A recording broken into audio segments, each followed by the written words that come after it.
Hello, everyone. Welcome to this episode of Talknovate. I'm your host, Coach Ruki. My full name is Rukiwa Onoge. I'm a tech evangelist with a career of over 14 years across the UK, the UAE, and Nigeria.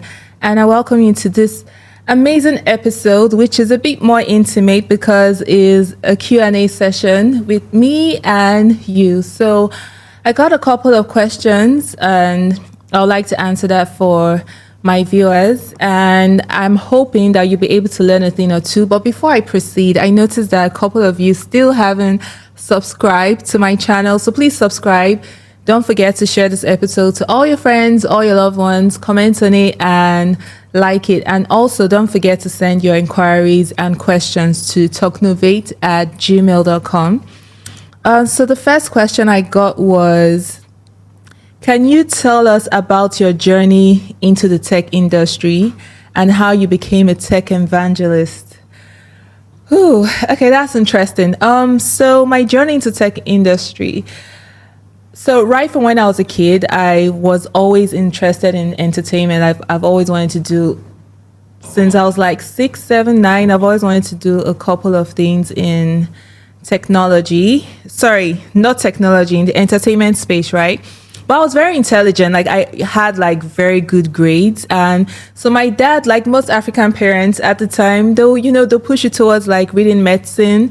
And as a kid, at some point I'm like, oh, I want to be an astronaut. Okay, let me go into medicine. I want to be able to create a cure for cancer because sadly I lost my mom at a very young age to cancer. So that's something that I was passionate about. But I remember I had a conversation with my elder sister once, and she's like, I know you're really passionate. You seem to really passionate about this entertainment thing. So would you really be wanting to put like 6 years of your life in university, in med school, when you can just do like any other technical course under like 4 or 5 years and you're out? And it did make sense to me.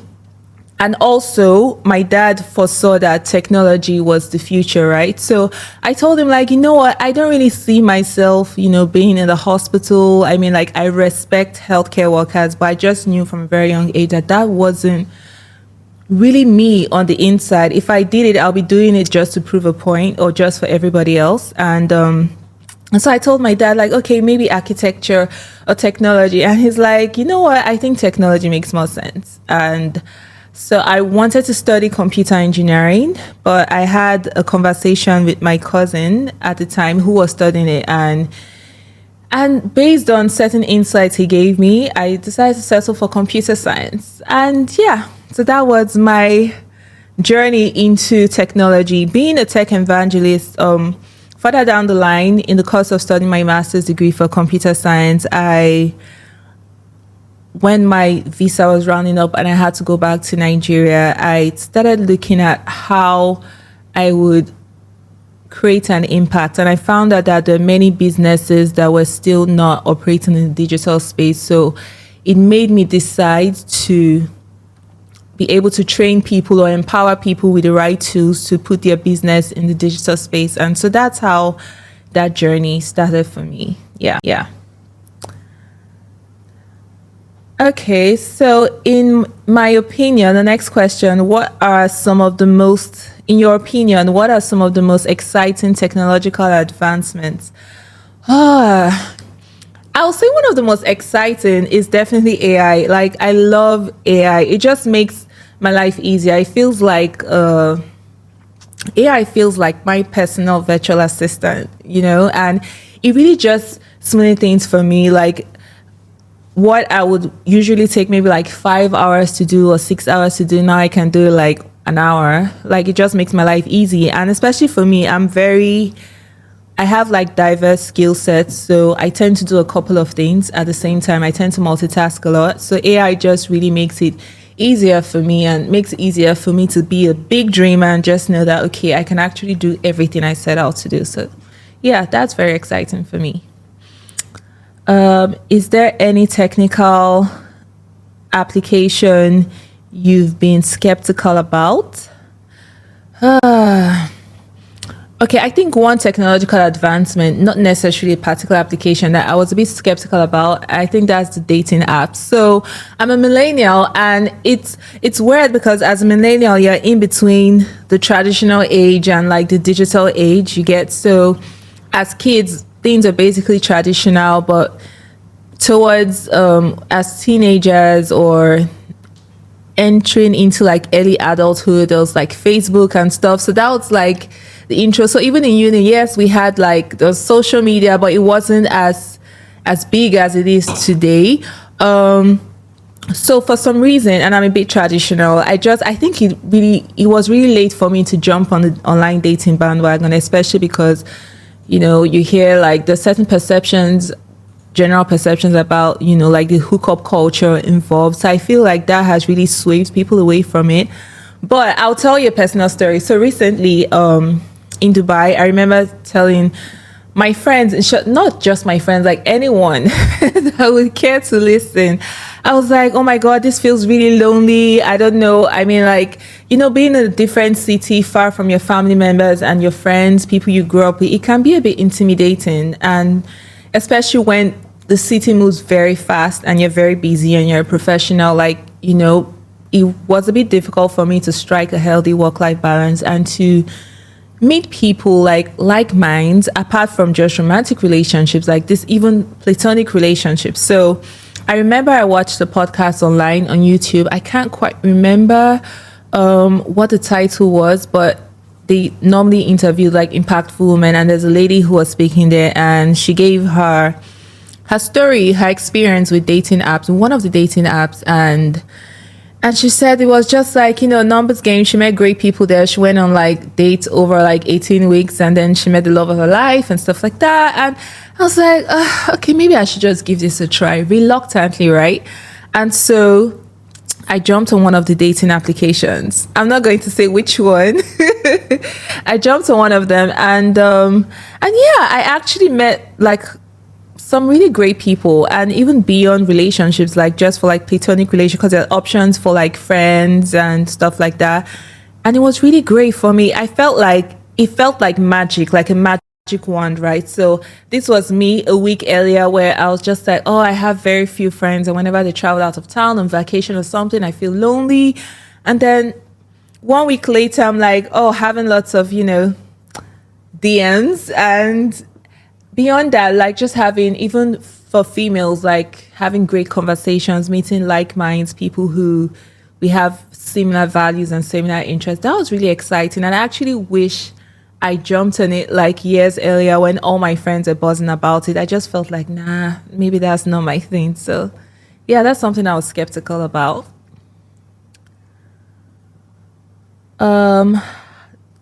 How do you approach communicating complex concepts to non-technical audiences? I feel, how do I approach communicating complex? I feel like I just like to break it down to what is relevant in their particular culture. So, for example, if I'm giving a training to an African, maybe from Zimbabwe, and if I want to break down certain technical concepts, I'll do my research on like the social culture, what's happening, and some of the trends, and then I'll try and liken it to that so that, you know, they can relate more with what I'm trying to say. So I think that's what I do. And basically the target audience as well, if I'm writing a publication for a tech expert or for like a software company, then I would first of all find out who the audience is and try and tweak it to make sure it has the tone that resonates with that audience. So yeah, basically that's what I do. In your opinion, what are some common misconceptions people have about technology? Ooh, in my opinion, okay, so coming from, as an African, I'm from Nigeria, and Nigeria is a very religious country. And I feel like one of the misconceptions people have, I don't know if this relates to all Africans, but in Nigeria, maybe because we're very religious, at the same time, we're also very superstitious. So there are certain technological advancement that people may not necessarily understand, and all of a sudden they try to like read like certain meanings into it that just may not be it. Like, oh my God, like maybe is this a sign of the end times? Or I'm just giving like an example. So I feel like there's just certain and I feel it's just knowledge. Like when you become more knowledgeable about something, it's easier for you to like accept it. So because we're human, we're creatures of habit, right? So I get that it can be a bit difficult to try and adapt to that. I think another big misconception people have, two misconceptions actually. Another one is that people view technology as sometimes it just feels too intimidating. Like, oh no, that's the difficult stuff. Like, no, but really it's not. Like any field, like anything you want to go into, you have to learn the ropes, right? You have to practice, and practice makes perfect. And then the last one, which I think is a global misconception, I feel like many people feel threatened, like, oh my God, technology is going to take our jobs. And which in some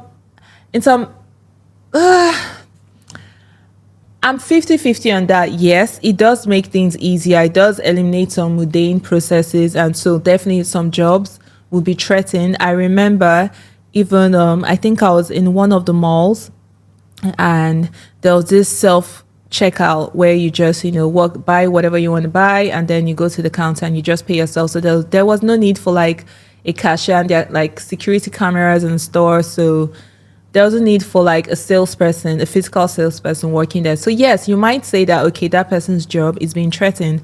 But what I would say is try and learn, try and upskill yourself. So if someone's working as a cashier and finds out that, oh my God, my job is getting threatened, then I would advise that, why don't you learn how to take courses on how to use those software applications that are taking your job. So you could be the support officer behind the scenes, behind the technology, like that's actually running the show. So I feel it's an opportunity, even as, yes, some jobs will be threatened, but it's an opportunity for you to learn new things, for you to upskill and adapt. And we're very flexible. I'm really not even scared about that, because one thing I feel like we've all learned in the last few years post-pandemic is that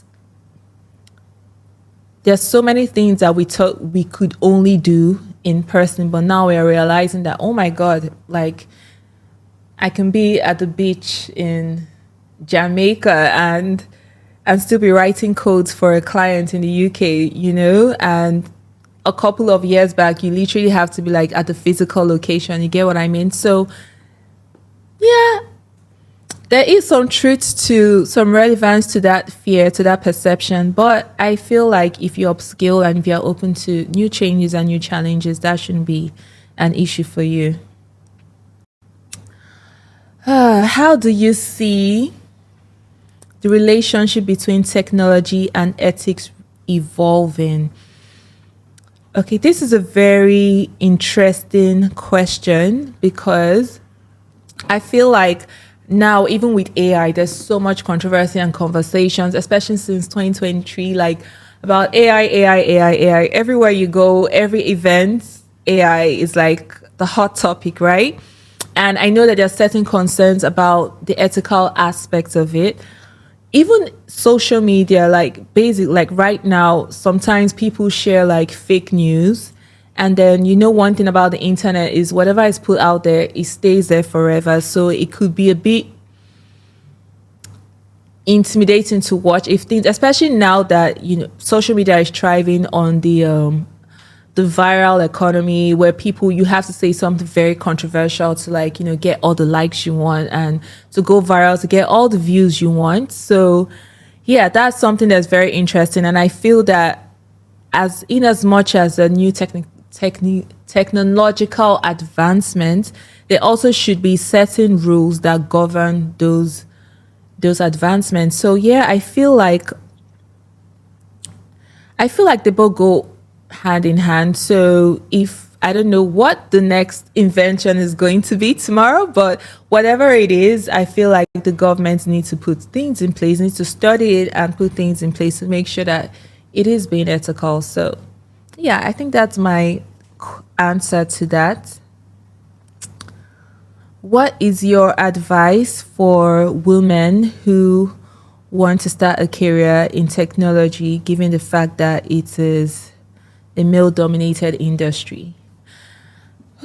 Okay, this is an interesting question.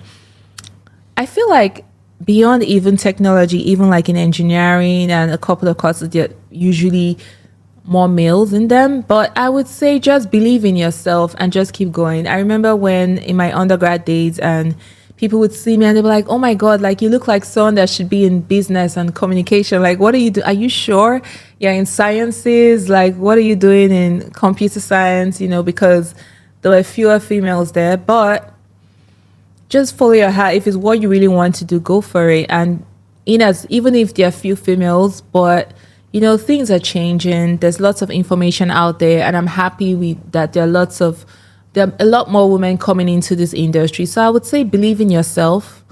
Don't focus on the numbers. By the numbers, I mean don't focus on the statistics of, oh, there are fewer females here, so this might be difficult for you. No, just be confident, keep going, keep pushing forward, and aim for the sky. And the beauty of it is you'll be a role model to others. So other people can look at you and feel like if you could do it, then they could do it.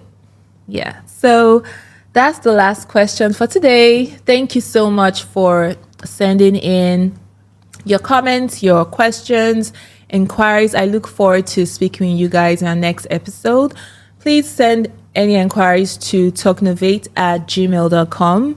And I look forward to really speaking with you to keep being on this journey with you to demystify technology, to help you level up in every aspect of your life and help you bring those amazing, innovative ideas you have to life. Thank you.